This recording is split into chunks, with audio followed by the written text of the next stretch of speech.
Yes, ladies and gentlemen, I'm back with a real rapid reaction from one of my favorite people of all time, Orlando Pace. Orlando Pace, welcome back to the Tim May podcast, my man. Well, thanks for having me back, Tim. It's always a good time to hear from you. Normally I know you always want a hot take on Buckeye football, man. And, obviously we have one today. So thanks for reaching out and thanks for having me on. Jalen Pace, this outside linebacker from the St. Louis area, is he kin to you? I'm trying to remember. Yeah, that's my second born. Obviously he's paving his own way. And he has a great opportunity, to live out one of his dreams of being a Buckeye and putting on the scarlet and gray. So I know he's excited, and we're all excited for him. Yeah, and if folks are paying attention, Jalen.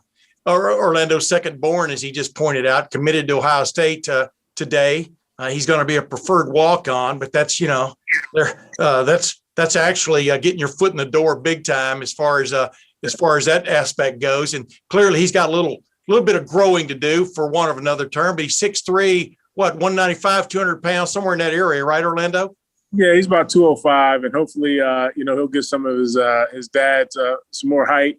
I think he still has his best football ahead of him. Obviously, I think what better place to develop his skill set is in Columbus there with the Buckeyes. So I was going to say, take this the way you will, because you're a grown man, you're mature. Are you in some ways, I don't know, thankful he didn't grow into being an offensive lineman, if you follow my drift? Because Orlando, Big O, if people don't remember, and I know everybody does, but I'll remind them, you're the best offensive lineman I ever saw play college football, and probably pro football. Those are not only huge shoes; those are ridiculous shoes to try to fill for a young man. It's kind of like being Tiger Woods' son. Of course, you can only play golf. No matter how big or small you are. But are you glad he's sort of got his own niche? Yeah, I'm excited about that. I'm glad the pressure, being a preferred walk-on at Ohio State is still a little pressure.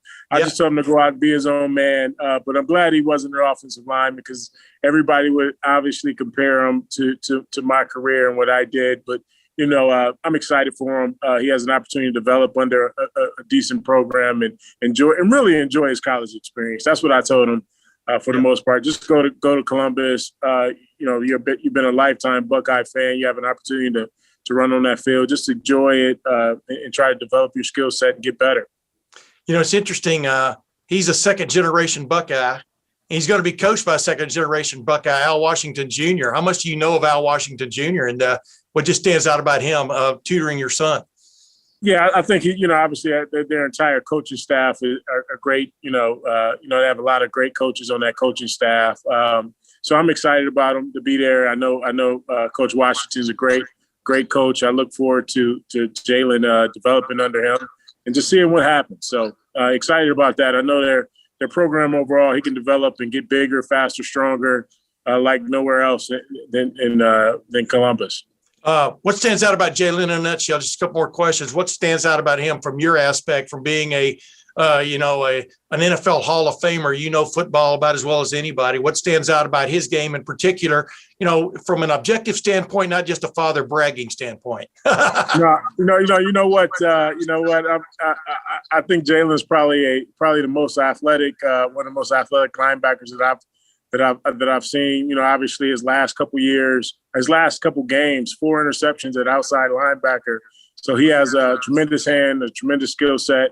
He just needs to hone his skill and be more natural out there on the field. Unfortunately, COVID kind of hampered some of his opportunities. Yeah, he still has some scholarship offers, but just excited to see him grow and what the next couple of years looks like for him. Hey, last thing, Big O. You touched on it a minute ago. I don't know how many fellows I've covered, we've seen come along at Ohio State that some people have proclaimed as the next Orlando Pace. My buddy Kirk Barton and I, we long ago said, how can anybody even say that with a straight face anymore, if you follow my drift? But, when you and Jalen talked about him going to Ohio State, give me a little bit of an insight into that conversation, is because people are going, for one, whether right or wrong, they are going to look at him as following in his father and the footprints you laid down from the standpoint of greatness. And I would think you covered that with him, right? The expectations can be out of whack sometimes. Yeah, I just told him to go be his own man. I think my experience at Ohio State, and Tim, to be honest with you, I do this for young players too that go to Ohio State, not only my son. My experience at Ohio State was so phenomenal. Yeah. When I tell people about how great it was, people don't believe me. But I really don't have anything bad to say about my experience there. Everybody else's experience won't be like that. Everybody else's journey is different in terms of what they have to go through. But one thing I did share with Jalen is that college football is probably one of the hardest things I've ever done in my life. Just from a conditioning, your first time away from home, all the different challenges you have to face, and you have to really grow up. I grew up for my 3 years there in Columbus and became a man. And, obviously his journey will be different. So we just tamper in his expectations. His journey won't be like mine. It'll be completely different. And he has to embrace that part of it too. And I guarantee you, he's got a hell of a personality because his dad's got one of the great personalities of any person I've ever met. Big O, Orlando Pace, thanks for joining me again, man, and congratulations to Jalen. No problem. Thanks, Tim. I appreciate it.